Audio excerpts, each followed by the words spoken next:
Welcome to the Holistic Plastic Surgery Show, where we dive deep into the hottest trends in health, beauty, and cosmetic treatments. I'm Dr. Anthony Youn, America's holistic plastic surgeon.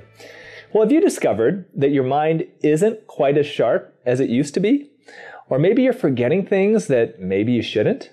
Or maybe you're finding that learning new concepts is getting progressively more difficult. Or you might feel like your mind is in a perpetual fog. Well, if this sounds like you, then you may have developed the dreaded brain fog. But don't worry, there is a fix. You can sharpen your mind, improve your intellectual functioning, and clear that fog away. And the solution does not have to involve prescription medications. The key to improving your brain fog may lie in the concept of neuroplasticity. Intrigued? Well, if so, let's get started. My guest this week holds a Master of Science degree and a doctorate in psychology. He is a highly sought-after psychotherapist and the New York Times best-selling author of The Brain Fog Fix and Diet Rehab. He can currently be heard weekly on Hay House Radio's The Dr. Mike Show.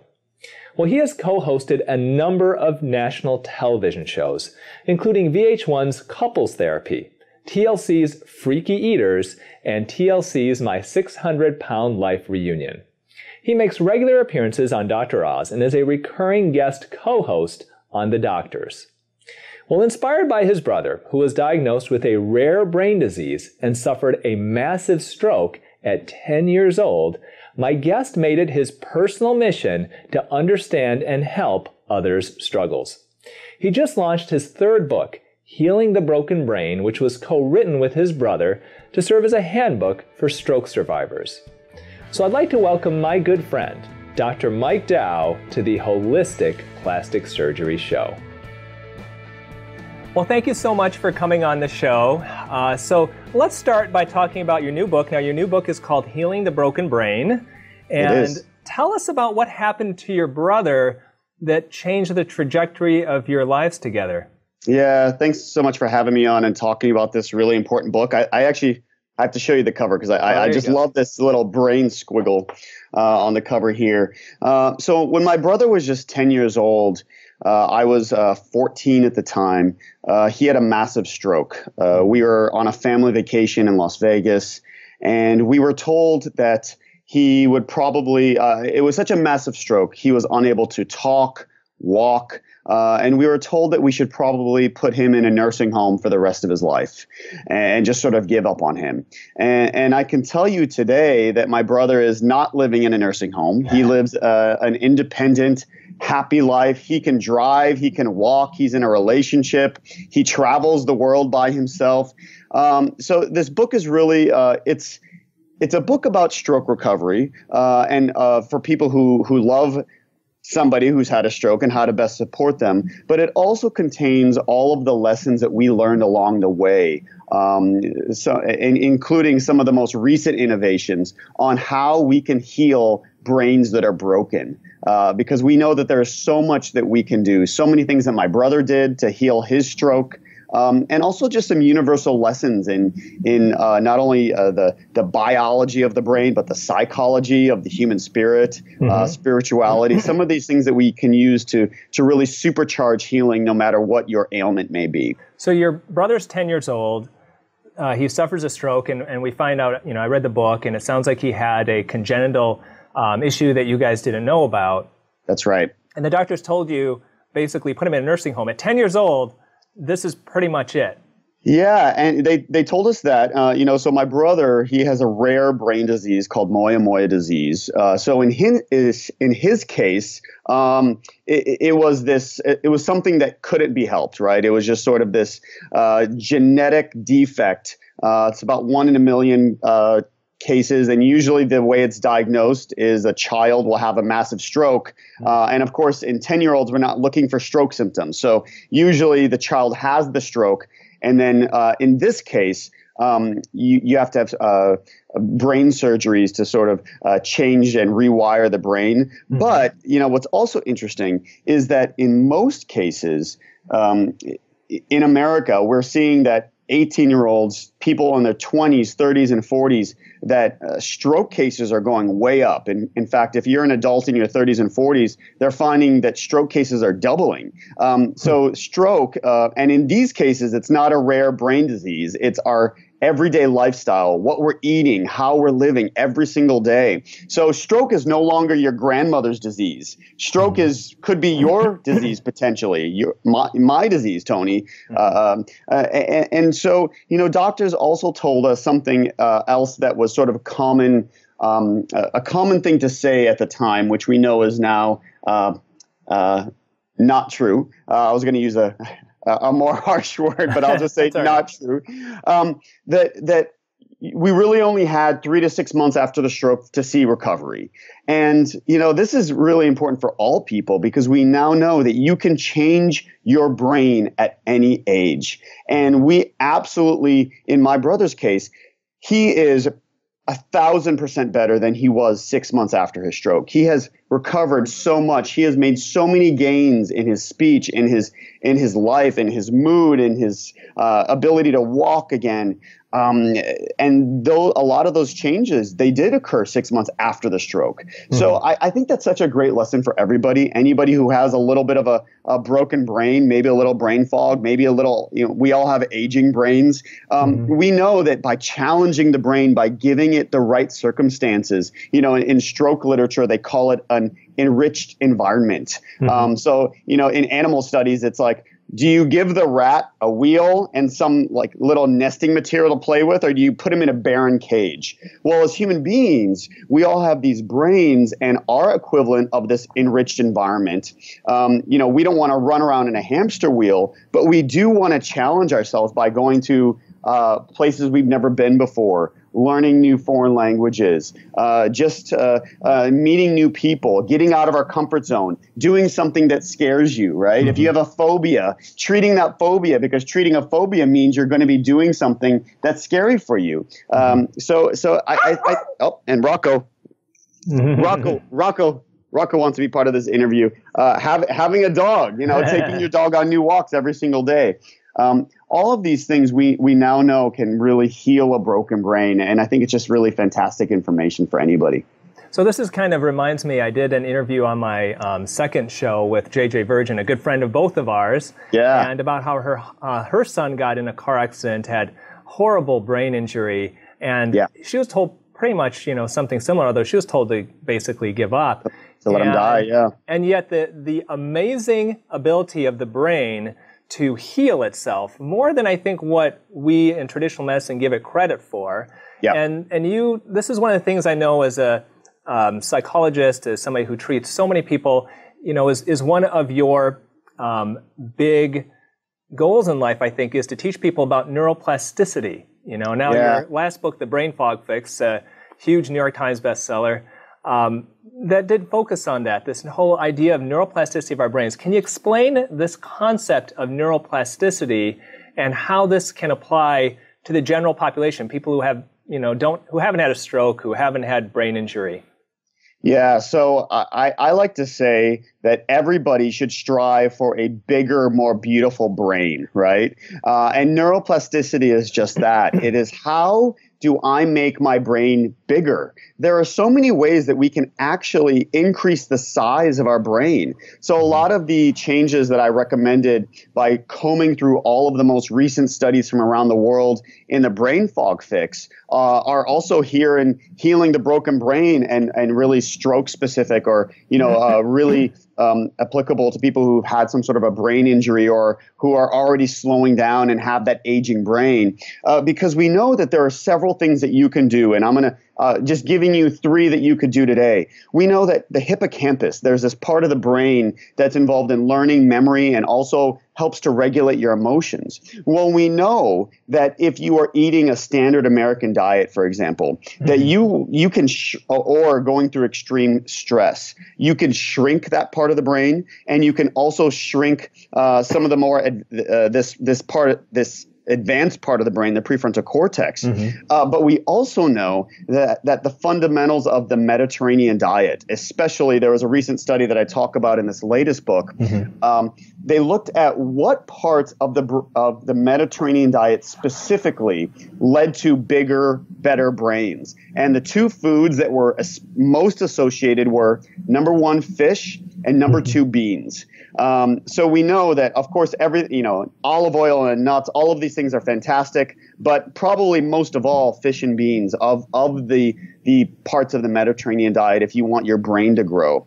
We also know in terms of having a better, bigger hippocampus, that exercise and looking at different forms of exercise, we know that sustained aerobic exercise is probably the best way to grow your hippocampus, as opposed to other, I'm a cross trainer. I believe that because different forms of exercise can grow different parts of the brain, we should be doing interval training one day and then maybe a nice, slow, steady jog the next, because that slow, steady hour-long jog can really do wonders for your hippocampus. So I think the takeaway here, Tony, is that if you give your brain the right foods, the right challenges, the right exercise every day, you today can grow your brain. You can use the power of neurogenesis, the birth of new brain cells. And by the way, it's not just for stroke survivors or people who've had a traumatic brain injury, because we know that neurogenesis actually makes you less likely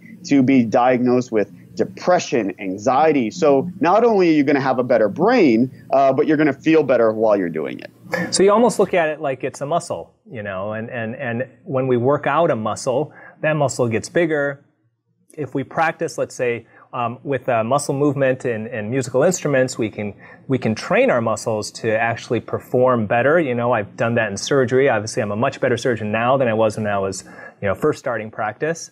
Yeah. You feel like the brain as well it's one of those things where it's like if you can really help to grow the brain by more variety of things that you do. Absolutely. And you're right. It is sort of like that, doing those bicep curls, but obviously the bicep is so you can see a bicep, but it's harder to see a brain. You're not going to say, wow, I need a new hat size. My brain's gotten so big, because the changes are happening inside, but you can feel those changes. So yeah, I think we want bigger, more beautiful muscles. We want a bigger brain. Maybe the one part of our body and mind we don't want to move is, we don't want to move our forehead muscles too much to get wrinkles, but everything else it really is this philosophy of use it or lose it, right? When it comes to the brain, and also going past use it or lose it, it's also use it and improve it. So as you said, when you're doing surgery, not only if you stop doing something, you're going to lose those connections from your brain to your body, but you can also by practicing something, it's use it and improve it. The more you do something, the more you practice that foreign language, or cook a new recipe tonight, hopefully a brain healthy one with some fish and beans, the more you can grow that brain and the better it'll be. So what do you think then it is specifically about the fish and the beans that is so proactive with improving the function of your brain? Yeah, that's a great question. I think it is about the omega-3s. I think it's probably the best thing that you can. It's the thing that my father was a physician, and when my brother had his stroke, the one supplement that my brother went on right away was a fish oil supplement, and a pretty hefty dose. We know that of those omega-3s, there's EPA, which I call your feel better omega-3, and then there's DHA, your think better omega-3, which is the building block. I compare DHA to like Play-Doh, right? So it's, if pregnant moms need DHA because they need to give their fetus the Play-Doh so that the brain can sort of build itself, like you're playing with Legos, but those are brain cells. So we know that fish has most fish have about equal levels of EPA and DHA, so it's no wonder to me that fish are on that list. Beans, are fantastic because when people tend to eat beans, while they don't have quite as many omega-3s as, let's say, wild salmon or rainbow trout or one of these omega-3 superfoods, we have a lot of other nutrients. We have a lot of fiber. And what you're also doing, when people eat more beans, they tend to eat less factory farmed meat, right? Yeah. And we know that soybean oil and also those factory farmed, conventionally raised beef patties have very high levels of omega-6s, which are sort of the opposite of those omega-3s that the brain needs. Mm-hmm. So if you're eating more beans and more fish, you're probably also eating less factory farmed chicken, beef, and that shifts the brain from a pro-inflammatory state to an anti-inflammatory state. Yeah, and so that's one thing that's been huge, I think, with a lot of forward-thinking physicians and nutritionists is the power of fat. And I think one thing that people don't realize is that so much of the brain is made of fat. It's actually, there is fat there, and it's powered actually by the fat that we eat. And so a lot of people finding that the better the greater quantities of the good fat that we eat can be great for us, but trying to stay away from the bad fats, just like you said, like with the omega-6s. Absolutely. I'm sorry, go ahead. And when you're eating more fats, and those good healthy fats, you're also, you asked, what was we were talking about fish and beans being the best for the brain. I think what's great about healthy fats is it also prevents what is probably the worst thing for the brain, which is spiking your blood sugar, right? Mm-hmm. It's so interesting in both my last book, The Brain Fog Fix, and in this book, Healing the Broken Brain. We really know that people think of sugar and flour and they think of diabetes and they think of obesity. But what they don't, and they think of maybe, and when you get fat, your heart doesn't work as well and you're going to have heart disease. Well, your brain needs good circulation too. Mm-hmm. So it's no surprise that we now know that in the most recent studies but when you spike your blood sugar with sugar and flour, you are going to fog your brain. You're going to spike your risk of dementia. If you're a stroke survivor or you have any sort of brain fog, it's going to get in the way of recovery. Mm-hmm. So I'm so glad you brought up fats, because what I love about fats, because healthy fats keep you so full, it can prevent you from having the sugary dessert, the apple pie, the ice cream, and having something better for you. And you don't have to eat the diet food. You can have something that's really rich in those fantastic olive oil rich foods, which have the best type of fat, which is high levels of mono unsaturated fat found in olive oil. So I think what listeners and viewers hopefully can really get from this is the power of the food that you eat to really impact your brain, and with your Brain Fog Fix book, it's about all those different foods that can really impact how well your brain functions. And obviously with the newer book, Healing the Broken Brain, the fact that the foods you eat as well can impact how your brain heals. Now, going back to with your brother and the kind of long recovery, now initially they said that it was 6 months, that he had 6 months, and where he's going to be at 6 months is where he's going to be at. What are some of the things that you did as a family, that you did maybe with your physicians, maybe without your physician's consent, to help him along the way after that 6 months was over, especially now where you're at, knowing a lot of things that you do now? What do you think made big impacts? What do you think helped him? That's a great question. We have this quote in the book that a famous doctor said.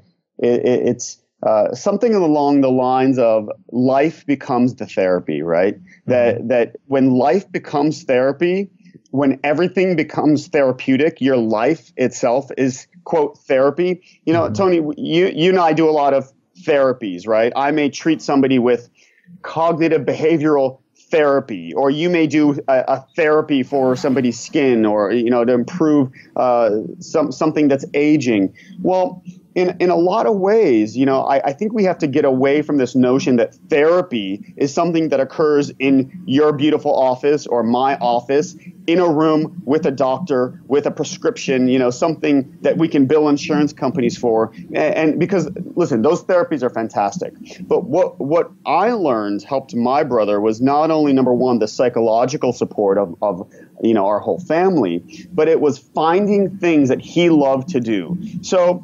a little secret is that speech therapy and physical therapy, they suck.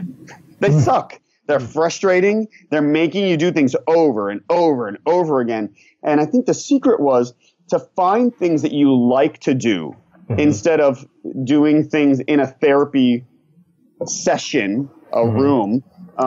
So you go out into your life, and my brother played a lot of Wii, that Nintendo console. And when you're trying to recover from paralysis, playing Wii, when you're moving your body around, that's fantastic for recovery.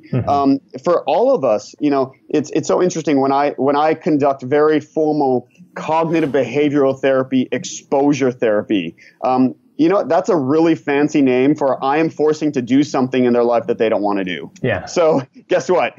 You can expose yourself to a snake baby step by baby step at a time. And some people don't need my help. But we know that some people do need help, but we call it, quote, therapy. But it's really about what you're doing in your life that changes your brain each and every day. So I think that's the takeaway for everybody. It's how can your life become therapeutic? Maybe you're going to, make one of the homemade creams I know that you've talked about in the Age Fix, or you're going to eat that diet that's better for your skin. Maybe you're going to use a cognitive behavioral tool. Maybe you're going to go to speech therapy. Or maybe you're going to eat the foods or do the challenging activities or wear sunscreen, or you have a life that becomes therapeutic. And I think that's one of the takeaways of this latest book. Yeah, and I think the interesting thing I found as I was reading through it is, one of the things that, with the whole idea of neuroplasticity and what you're talking about is doing different things. You're creating new neural pathways for your brain that will grow your brain. Yet when you're healing the brain, and one of the things that your brother had to go through is doing kind of that same motion over and over and over and over again, which is the opposite of it. And so how initially in the healing, you actually do need to go through those repetitive movements just because you need to develop those brain pathways once again that I think are kind of like the main thoroughfares. Okay, and this is kind of the way I look at it. You have these main thoroughfares that when somebody has a stroke like your brother did, when there's this damage there, you have to create those main thoroughfares. But then once you're at that stage, let's say that we're at, and as you're getting older, those thoroughfares have been there for a long time. They're not damaged. Now it's, hey, let's make these side streets. Right. Let's create these dirt roads all the way out here. And this dirt road is for you, climbing a mountain a certain way. This one is for riding a bike, and this one is for trying to play chess. Yeah, that's right. And I think that's kind of the way that I look at it, that is, it's this kind of journey that we take. But unfortunately, like with your brother, going back to creating those main thoroughfares, sometimes that's definitely necessary. Yeah, as we say over and over again in the book, neurons that fire together wire together, right? So we know that, we take for granted the fact that I can send a signal to my right index finger and make it move up and down. So when you're recovering from a stroke, you have to learn how to just do that.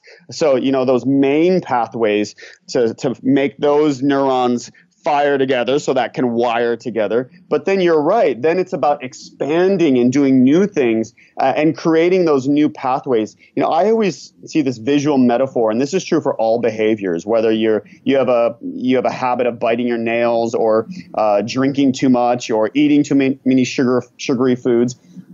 It's sort of like in the brain and the pathways we create. It's sort of like, you live in Michigan, so you get a lot of snow in the winter. It's sort of like you've been sleeping and you open your door and there's 2 feet of snow on the ground. And now you have to go down this pathway. The first time that 2 feet of snow has fallen on the ground and you're going over your sidewalk, every step is going to feel deliberate. But once 100 people have gone down that pathway, there's no longer 2 feet of snow. There's a nice etched path. And that same visual metaphor is true in the brain. And it's what we do every single day that forms these neural pathways. And it's really, so I think that's cool as a behaviorist and somebody who looks at behavior and studies it. It's that, yes, the thing that you do that that may be healthier for you or challenging. It may feel hard the first few times, but I guarantee you, after you choose wild salmon for the 100th time over the cheeseburger, at the 100th time, it's going to start to feel easier, because even those pathways, those choices become etched in the brain, which is really cool that we can use neuroplasticity and the wonders of neuroscience to help us live happier and healthier lives. So as a psychologist who's treated thousands of people, a lot of my listeners and viewers today probably recognize you from many of the shows that you've been on with the doctors and Dr. Oz and your own shows themselves.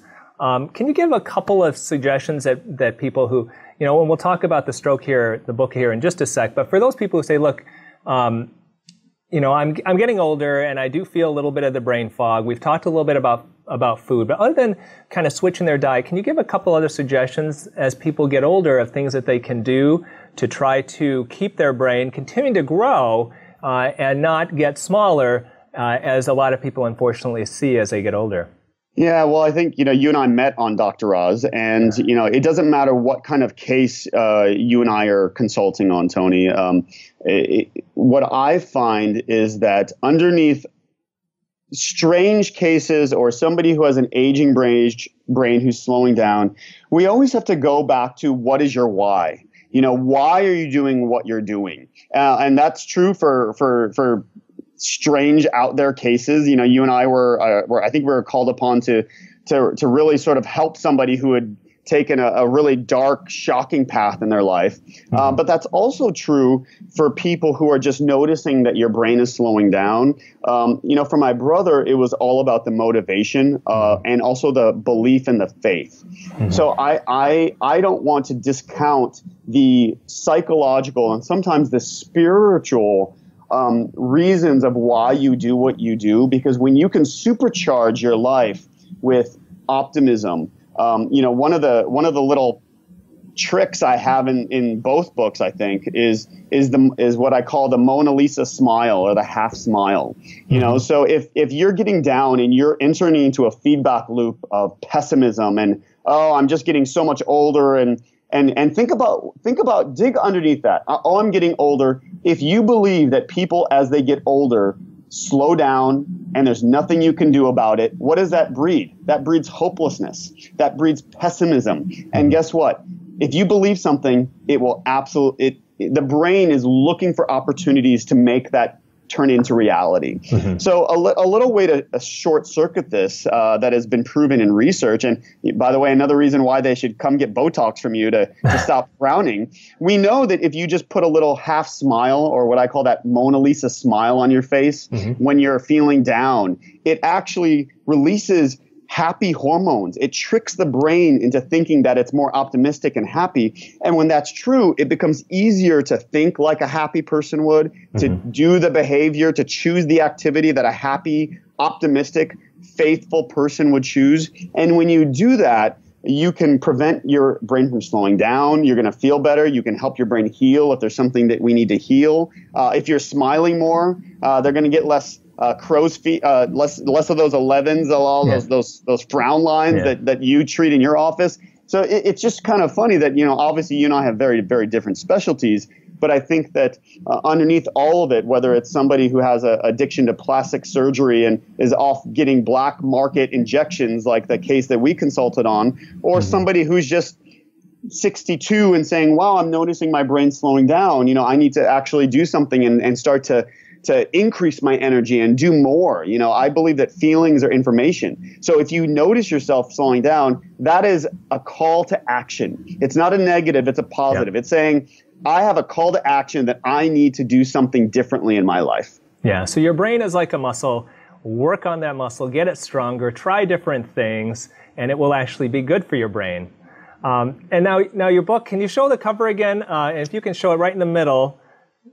Okay, so this is new book, Healing the Broken Brain. Leading experts answer 100 questions about stroke recovery. It's out right now. You can put it down. That's good. It's out right now.